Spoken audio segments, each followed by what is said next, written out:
Hello everyone, welcome to another Modest Musings. My name is Fear Dragon, and today's topic is going to be one that I've been thinking about for a long time. And it's actually going to be a little bit of a spoiler because I am bringing back a podcast that I used to do with a guy named Troy Pavlik.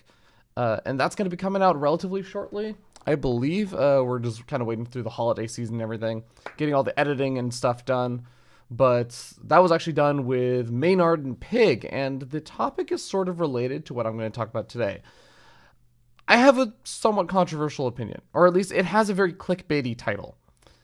It's how eSports ruins Starcraft for a lot of people. Now, not necessarily everyone, and I don't think that it's necessarily something that cannot be undone or anything like that. So let's talk about this. Starcraft 2 is, well, you know what? Let's actually start back at Starcraft 1. Starcraft 1 is an insanely hard game. It is such a difficult game. It is so punishing. It takes such a ridiculous learning curve to quite literally understand how units move, much less attack and use all their abilities and all these other things.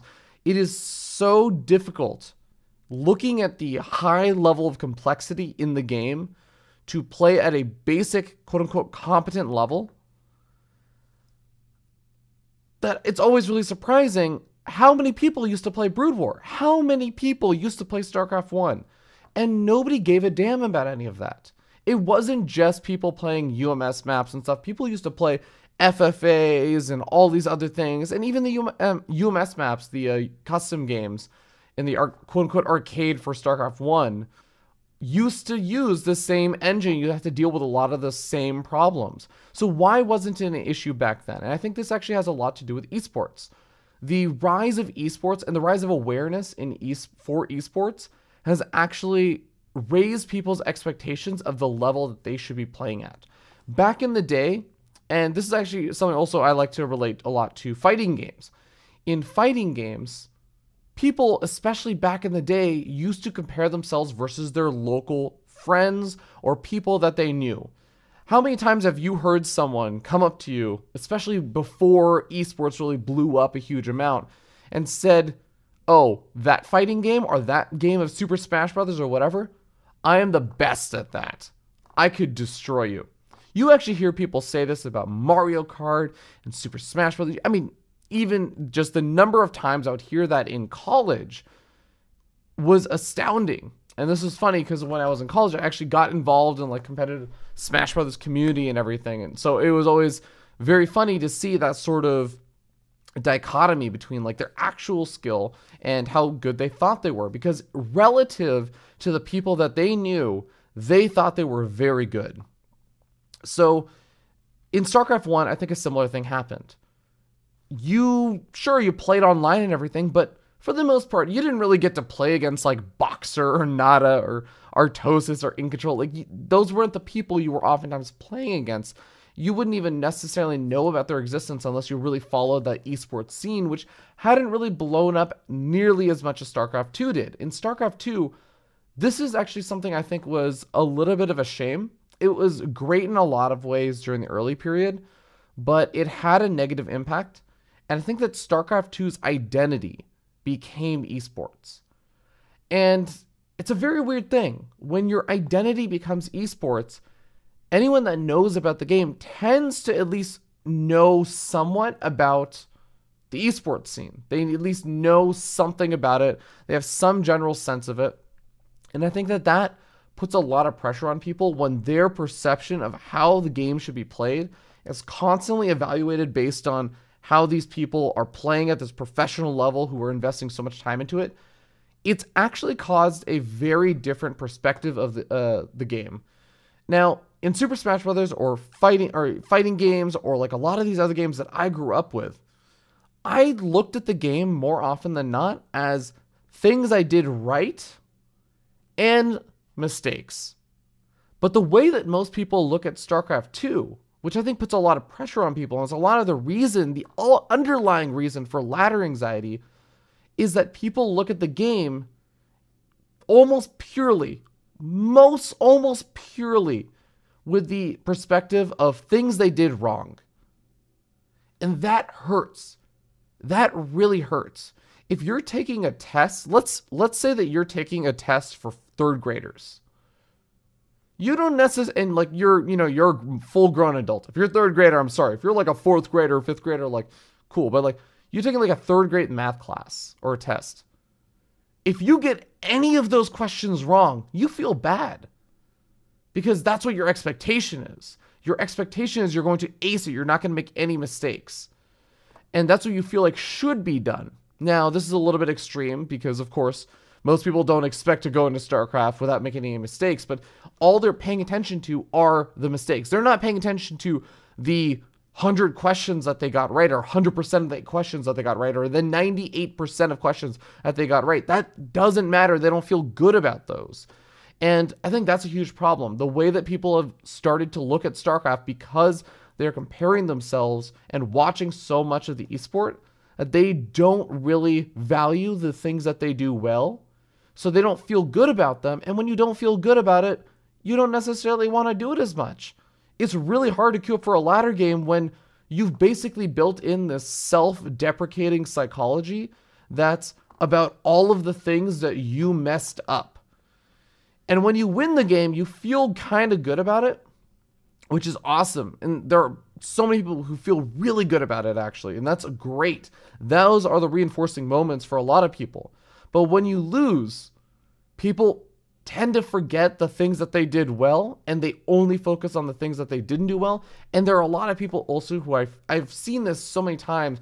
There's so many people who they'll win and they still focus on the things that they didn't do well and don't appreciate the things that they did do well.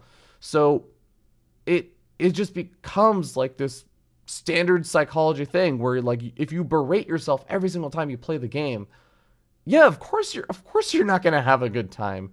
If you don't ever value any of the things that you do well, yeah, it's like only negative reinforcement. How can you expect yourself to keep going on and find a way to have fun during that?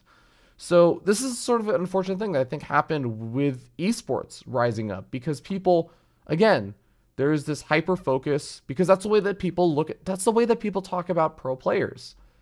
And I think this also is a bit of a negative thing on a separate topic, maybe a topic for another day, of how people, more often than not, as the game goes on and people become more acclimated to like good play, people tend to focus more in on, okay, we're going to assume that the players are going to play perfect. And whenever they make a mistake, we're going to say, okay, they made this mistake, and now they're playing from a little bit further behind. Or rather than, oh, this person made a really good move, and not necessarily always expecting absolute perfection.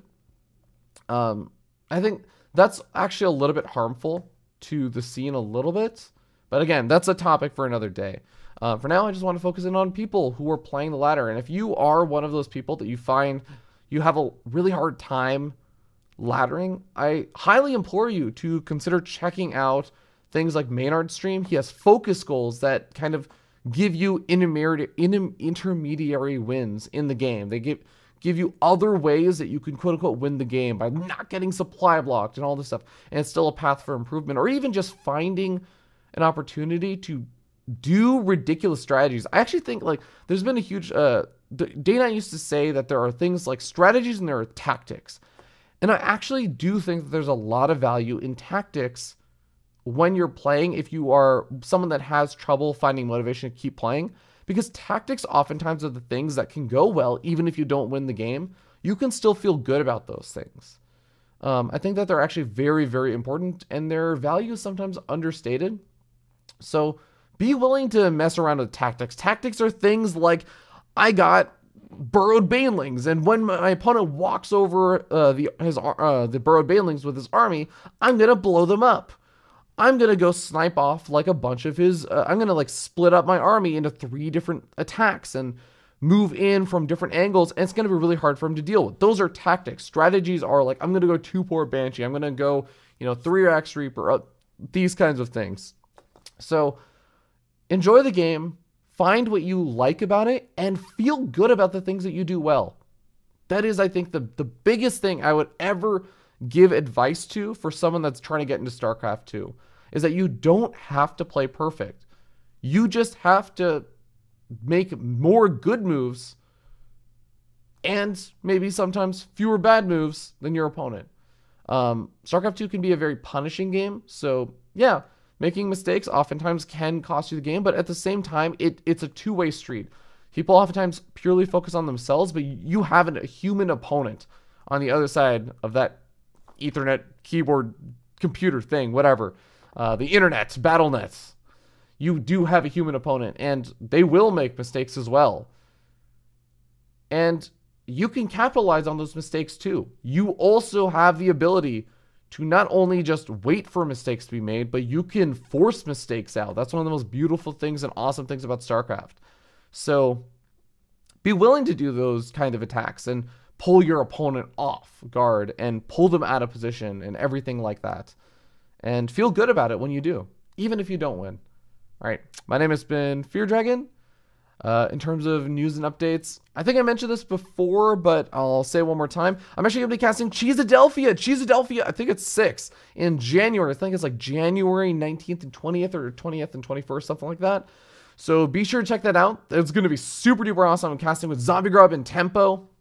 It's going to be us 3 rocking it down over in Philadelphia. If you are somewhere nearby, please consider coming. It's really, really awesome. It's like one of the most best events ever, because they're just almost the entire North American scene shows up for it, outside of maybe some of the super top players. But I don't know. I've heard good things about a lot of the players that are going to be coming, and every single Cheesadelphia, better and better players come along with all the others. And it's actually an event that is so cool because you can enter into it even if you're in like Platinum League or something and still have a good time. So do consider stopping by, check out the stream, and we'll see you guys next time. Take care, guys, and happy holidays.